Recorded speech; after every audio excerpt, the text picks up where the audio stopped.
Vande Mataram dear students. आज हम देखने वाले हैं चैप्टर 9 फलों का दाम की भाषा की बात।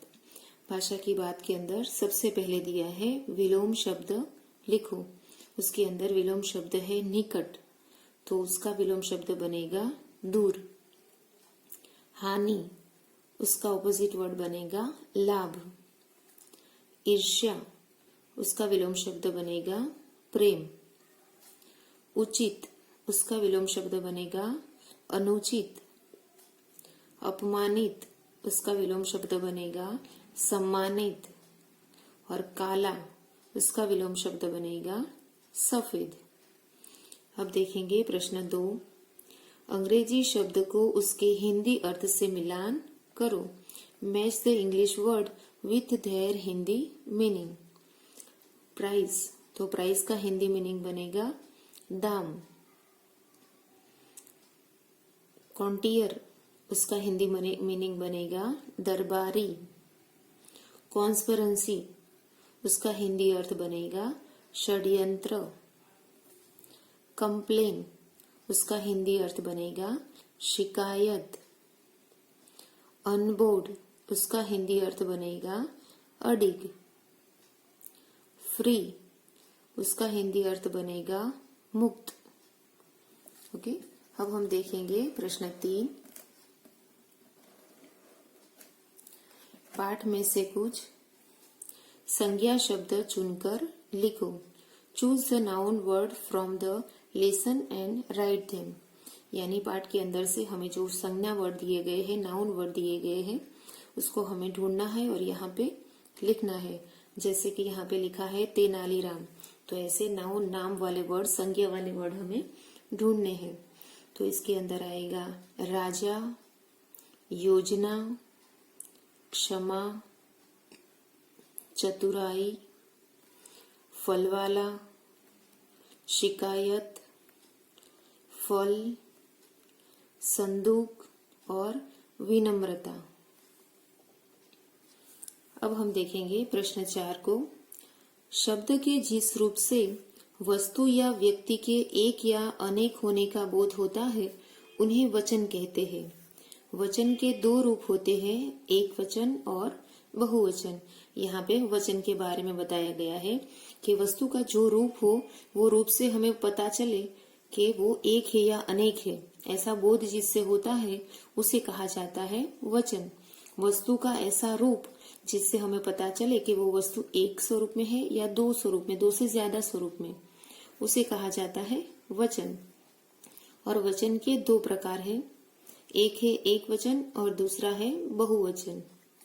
शब्द के जिस रूप से वस्तु या व्यक्ति के एक होने का पता चलता है उसे एक वचन कहते हैं।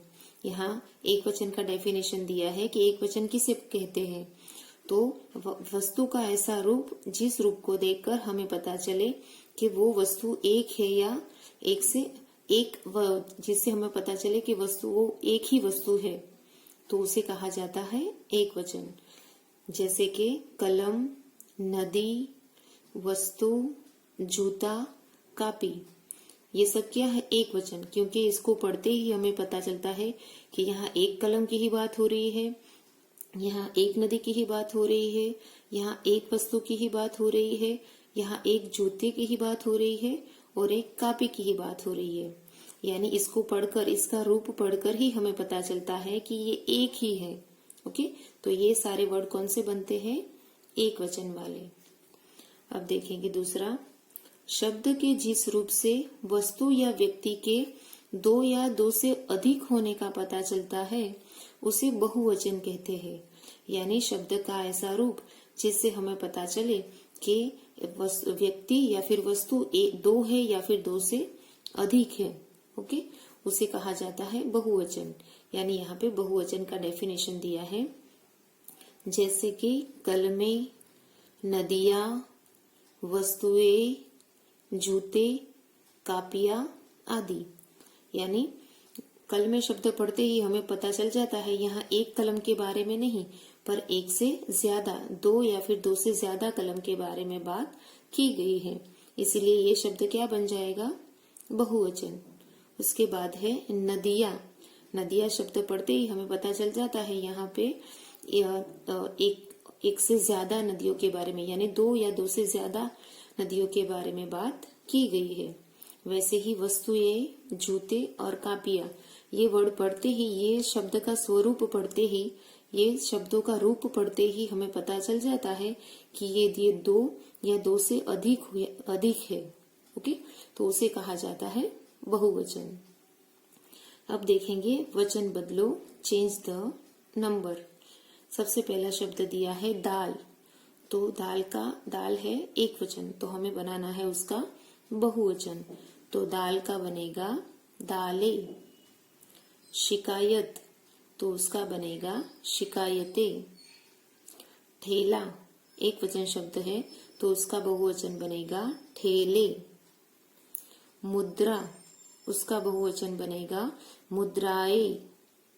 और योजना, उसका बहुवचन बनेगा योजनाएं। ओके, इसके ऊपर भी चंद्र बिंदी लगाएंगे। घटना, उसका बहुवचन बनेगा घटनाएं। ओके, अब हम देखेंगे प्रश्न नंबर 5 को, जो है हमारे एक्सरसाइज का आखिरी प्रश्न। इसके अंदर दिया है निम्नलिखित वाक्यों का मातृभाषा में अनुवाद करो।